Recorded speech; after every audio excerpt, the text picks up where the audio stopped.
मेरे प्रिय विद्यार्थियों, सुप्रभात। आप सभी पार्ट नंबर 5 जंगल में फेसबुक पेज नंबर 36 निकाल लेंगे और सब किताब पर उंगली रख लेंगे। सब मेरे साथ साथ पढ़ेंगे। सुंदर वन में एक खरगोश रहता था। वो बहुत बुद्धिमान था। जंगल के सभी पशु पक्षी खरगोश का बहुत सम्मान करते थे, अर्थात खरगोश की बहुत इज्जत करते थे। जंगल में जब भी कोई मुसीबत आती तो वह तुरंत खरगोश के पास आ जाते। खरगोश भी उनकी समस्याओं को बड़े ध्यान से सुनता। खरगोश भी उनकी समस्याओं को बहुत ध्यान से सुनता और जल्दी से जल्दी समस्याओं का हल ढूंढने की कोशिश करता। एक बार खरगोश वन में घूम रहा था। वन मीन्स जंगल। तभी उसने देखा कि पेड़ के नीचे एक गिलहरी रो रही है। उसने गिलहरी से पूछा, बहन तुम क्यों रो रही हो? गिलहरी बोली, मेरी माँ यहाँ से बहुत दूर शहर में अकेली रहती है। जंगल का टेलीफोन खराब हो गया है। बहुत दिनों से उनकी कोई खबर नहीं मिली है। गिलहरी की परेशानी सुनकर खरगोश को बड़ा दुख हुआ।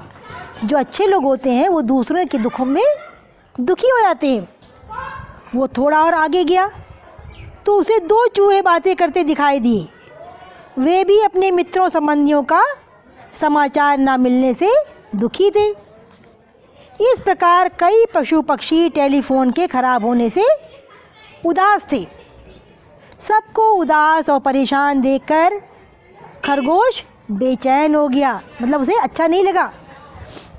वो सबकी समस्याओं को सुलझाने का तरीका खोजने लगा। सोचते सोचते उसे एक उपाय सूझा। एक उसके दिमाग में आइडिया आ गया। अगले दिन सवेरे सवेरे खरगोश ने सभी पशु पक्षियों को बरगद के पेड़ के पास बुलाया। उसने सबको संबोधित करते हुए कहा, साथियों, मैंने आपकी समस्याओं पर बहुत सोच विचार किया है। मुझे एक उपाय सूझा है। सारे पशु पक्षी जिज्ञासा से खरगोश की ओर देखने लगे। जिज्ञासा माने जानने की इच्छा से। कैसा उपाय? सबने एक साथ पूछा। खरगोश बोला, देखो साथियों, समय के साथ चलने में ही हम सबकी भलाई है। इसीलिए क्यों ना हम भी जंगल में इंटरनेट का प्रयोग करें। पेज नंबर 38 निकाल लें आप लोग। इंटरनेट। सारे पशु पक्षी चौंक कर बोले। खरगोश मुस्कुराते हुए बोला, हाँ साथियों, अब हम इंटरनेट का प्रयोग करके अपने परिचितों, मित्रों और सगे संबंधियों के साथ जब चाहे बात कर सकते हैं और हर तरह की सूचनाओं का भी आदान प्रदान कर सकते हैं। आदान प्रदान करना मतलब लेना और देना।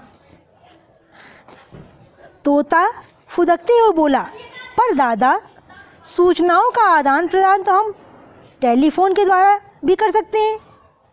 हाँ मिट्टू तोते, तुम बिल्कुल ठीक कह रहे हो। टेलीफोन पर हम बात तो कर सकते हैं, परंतु इंटरनेट के बिना एक दूसरे की तस्वीर नहीं देख सकते। एक दूसरे की तस्वीरें देखने के लिए तो हमें इंटरनेट की आवश्यकता पड़ती है। आवश्यकता पड़ती है अर्थात ज़रूरत होती है।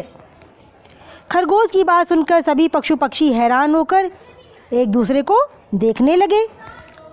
खरगोश फिर बोला, साथियों, यदि हमारे पास कंप्यूटर और इंटरनेट सुविधा हो तो हम अपनी ईमेल की चिट्ठी कहीं से भी भेज सकते हैं और कहीं भी प्राप्त कर सकते हैं।